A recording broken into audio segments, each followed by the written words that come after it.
कुचिंडा सांबादिक भवन रे कुचिंडा उपखंड चाषी संगठन पक्षर सरकार चाषी मानक धान कार्ड पंजीकरण को सरलीकरण करने लैंप मानक रासायनिक सार अभाव दूर करने नहीं एक बैठक अनुष्ठित होइतिला। आगामी दिन में ए सबु समस्या दूर नहेले चाषी आंदोलन को ओह्लाइब बोली निष्पत्ति निया जाइछि।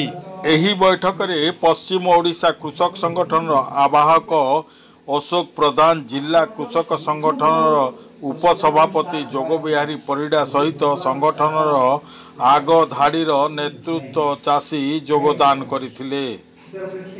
अशोक प्रधान, पश्चिम ओडिशा कृषक संगठन समन्वय समिति आवाहक अच्छे।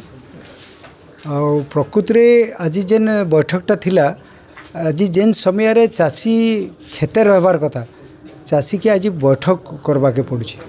कारण है यहाँ जे सरकार जेन नूतन गोटे नीति तैयार करुछन रजिस्ट्रेशन ना रे सेटा एते अवास्तव है। सेटा फिर कुचिंडा जेन बहुत किसी आदिवासी अंचल अच्छे, जेन जगार एक जमाली पटा माने बहुत बेसी अच्छे, जेन जगार लोक मैंने बहुत किसी जानी नहीं, से ही जगार सरकार जेन गोटे आत्मघाती इटा नीति करुछन।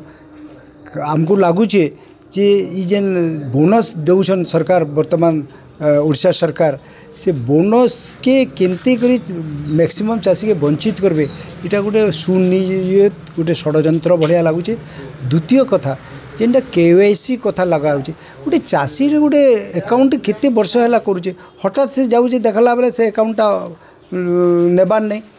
अपन प्रत्येक प्लॉट रो अपन ओटीपी नेबे, इटा गोटे ग्रहणीय कथा। इटा एते समय अच्छे कार पाखे, तो आमको लगुचे सरकार ई जेन पागलामी कर निश्चित भाव से चिंता करवार उचित। नाहेले आगामी दिन में आमर ई अंचल रे जिनता जना पड़ुछे लोक मानकर कि नेतृमंडली की आमर जिनता कहले अपन लैंप्स रो आमर डायरेक्टर माने हो कि कृषक संगठक माने हो कैंसी नेतृमंडली आवश्यकता नहीं न, सीधा सड़क चाषी निजे राजरास्ता के उल्लावे, तो सेटा सरकार के माने सामना करवाले आदो संभव।